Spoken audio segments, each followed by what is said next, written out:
Hello आमर कुतकुतिया पिला माने केमिति का अच्छो welcome back to our channel DP chemistry. So पिला मानकर गोटे बहुत रिक्वेस्ट आसला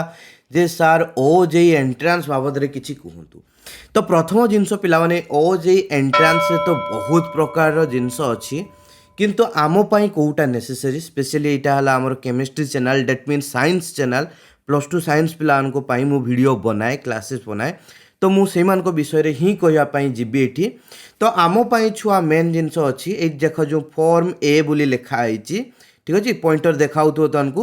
से जो लिखा आइछि application form for integrated MBA सेटा छाड़ दियो इंटीग्रेटेड एमबीए नो ए साइड लिखा देखो बी फार्मेसी। बी फार्मेसी कौन छुआ bachelor in pharmacy right pharmacy रो जेटा bachelor course that means degree course जोटा कि प्लस टू पर पे करेंगे ठीक अच्छे। तेणु आमको ये फॉर्म ए टाकू ही एप्लाय करार अच्छी बी फार्मेसी करने एवं छुआ। तो आमर प्रथम किसी अपडेट रही से अपडेट गुड़ा टे देखा ठीक अच्छे। तो यहाँ देख छुआ आमर नोटिस ये आसला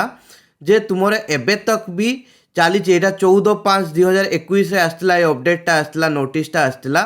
कि तुम एक्सटेंशन हो जाइथिला जे आमर लास्ट डेट ऑफ एप्लिकेशन पकाइवाई एक्सटेंशन हो जाइथिला सेटा को एक्सटेंड होती 15/6/2021 जाए दैट मीन्स तुम जून मसरे 15 तारीख जाए तुम लास्ट डेट अच्छी जो पिला माने भरी ना हो जाइकी एबे टिके कुतुकुतु हे भरी नियो ठीक अच्छे पिला माने। तो छुआ आमर बी फार्मेसी रे ओजेई रो कोन एग्जाम पैटर्न रही देखीदबा डायरेक्टली ठीक अच्छे। तुम देख छुआ नंबर ऑफ क्वेश्चन केते पचारे से माने 120टा ठीक अच्छे ना 120टा क्वेश्चन तुम पचरा जीवो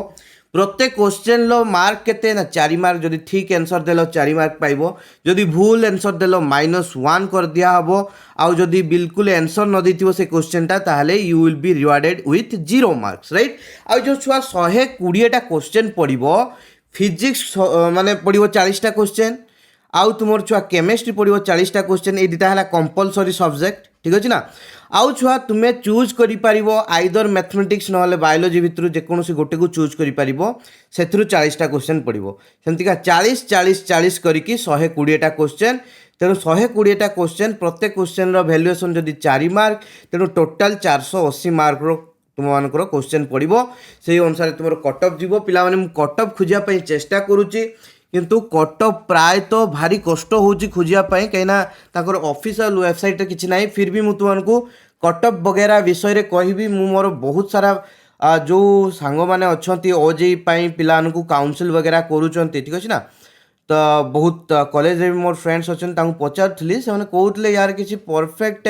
कट ऑफ क्यों वर्ष रिलीज करती ना तो सीटा गोटे भारी डिफिकल्टीज हुए but I am trying to find something out right छुआ। तो देखो ये आम सब्जेक्ट मुझे कहली आइदर पीसीबी दे पारिबो नहले पीसीएम दे पारिबो फिजिक्स केमिस्ट्रीटा हला कंपलसरी 40-40टा क्वेश्चन जदि तुम बायोलॉजी देलो बायोलॉजी 40टा क्वेश्चन माने होची आंसर दबो जदि मैथमेटिक्स तुम्हें चूज कल ताहले तुम्हें मैथमेटिक्स रे 40टा क्वेश्चन तुमको मिलिबो ठीक अच्छे। तो ये अनुसार छुआ तुमर टोटाल 120 क्वेश्चन एग्जाम ड्यूरेशन है 2 घंटा ठीक अच्छे। तो देखो छुआ पर आमर जो सिलेबस देछि देखो ये जो सिलेबस उपरे छुआ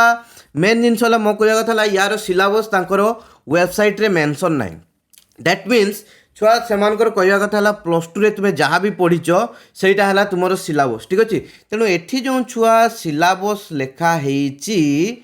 तो मो मतरे यही सिलेबसटा को मुझे एम्फासिस देवी ना मु टोटाली जहाँ भी मोर पढ़ाई होची प्लस टू रे मु सब जिनस को पढ़ी आ जदि मुझे तुमको ये आम केमिस्ट्री सिलेबसटा पढ़ी भी देखईदेवी देख देखिए general behaviour of matter basic concept of chemistry structure of atom and molecules okay तुम्हें सब जानी पारछ है chemical bonds periodic classification chemical energetics equilibrium kinetics ये 3टा विषय गली दीची ठीक अच्छे ना 3टा विषय भितर गली दीची केमिकल एनर्जेटिक्स इक्विलिब्रियम काइनेटिक्स है तापर देछि टाइप्स ऑफ केमिकल रिएक्शन ए भितर भी मेंचे जिनस पुरई दीची नॉन मेटल्स लिखी दीची खाली किंतु आमर एगुड़ा सब ग्रुप एलिमेंट्स गुड़ाक ठीक अच्छे ना ग्रुप एलिमेंट्स जो ग्रुप 13 टू आरंभ करके ग्रुप 17 जाए ठीक अच्छे से गुड़ाक सब तापर electrochemistry surface chemistry metals metallurgy metals दे दीची एठी लेखी ना आमको ग्रुप 1 2 डी ब्लॉक एलिमेंट एगुड़ा लेखी ना किंतु मेटल्स दे दीची से गुड़ा हला सब मेटल्स अंडर रे जाए ठीक अच्छे ना तेणु सब ग्रुप एलिमेंट तेणु छुआ ये जदि आम ओभरअल देखा ये किसी एक्सट्रा देना आमर प्लस टू जहाँ सिलेबस ये टोटाल सेटा को ही लिखी ठीक अच्छे ना तेणु आम प्लस टू सिलेबस को आम फोकस करवा आउ केतेटा इंपोर्टेंट चैप्टर जोड़ा कि होला आमर atomic structure chemical bonding periodic classification chemical kinetics सेमतिका छुआ आमर कौन रहा एपटे इलेक्ट्रोकेमिस्ट्री ठीक अच्छे ना आउ जो group elements D block element एगुड़ा है बहुत इंपोर्टेंट चैप्टर थर्मोडायनामिक्स भी है तेणु से गुड़ा को आम बेसी माने हूँ प्रिफर देके आगे से गुड़ा को कंप्लीट करवा then rest of the chapter को जीवा तुम्हें जिते सिलेबस को भल से कभर करके जापर बढ़िया 3 मास आहरी पाखापाखि रही एवं जाए भी तुम एग्जाम डेट आसी ना तो एग्जाम डेट भी एते जल्दी छुआ हम ना एग्जाम तुम्हें धरिकी चलो अगस्ट आड़े तुम एग्जाम हम अगस्ट कि सेप्टेम्बर एग्जाम हम ता आगु एग्जाम हबार प्रश्न ही उठू ना कहीं एवं जाए किसी डेट अनाउंस ही ना माने एग्जाम आहरी 2-3 मास पर ही हम सेटापाई पिलाने तुम्हें टेंशन नबार ना तुम्हें एवं जा कौन कर छुआ एवं जा तुम प्रथम काम है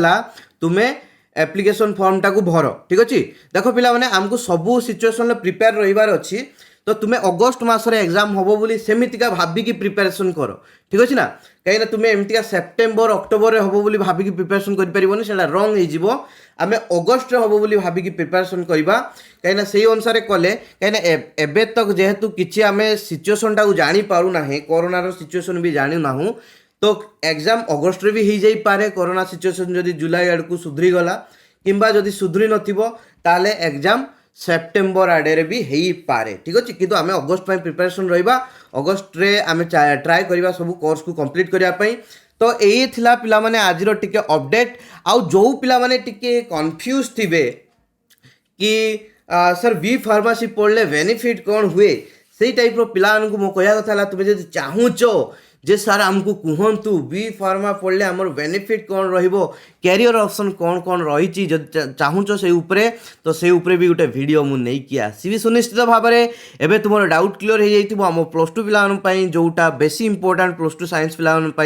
ओजेई फॉर्म रे आमे बी फार्मा एपियर करि परिबा आमको आउ किछि भी इंपोर्टेंट नुह बी फार्मा तार जो फॉर्म ए को आमे अप्लाई करबा जोटा कि 15 तारिख जाए लास्ट डेट अच्छी तेणु आमे जाइक ताको आगे अप्लाई करबा अगस्त मास सुधा आमे सब कोर्स को कंप्लीट करबा चेष्टा करबा आमे आइदर 2 प्रकार रे फॉर्म पकई परिबा आइदर पीसीबी चूज करि परिबा ना पीसीएम चूज करि परिबा जहाँ भी फिजिक्स केमिस्ट्री है आमर कंपलसरी मैथमेटिक्स बायोलॉजी भितर आमे चूज करि परिबा दुईटा भितर गोटे को ठीक अछि 120टा क्वेश्चन आसीबो 40 लिखाए से अनुसार आम कंप्लीट सिलेबस को कभर अप करिकी से अनुसार हार्ड लेवल प्रिपरेशन करके जीवा आ जो पिला माने चाहूच तुम गोटे पेड कोर्स आसो ठीक अच्छे जदि ओजेई पिला अधिका संख्यार आसले तो सीटी मत कमेंट करके कह जदि ओजेई पिला जो मैंने बी फार्मासी प्रिपरेशन करुवे जदि अधिका संख्यार आसिले मुझे गोटे पेड कोर्सटे खोलि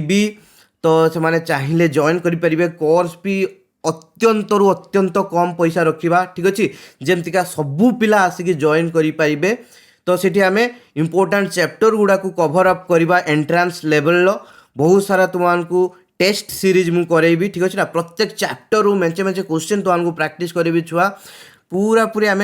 100% देकी आम प्रिपेरेसन करके जाइए एंट्रांस अपेयर करवा ठीक अच्छे पिला जदि इंटरेस्टेड अच्छे कमेंट करी कह I love you all of you take care bye bye see you in the next class boys and girls right bye bye.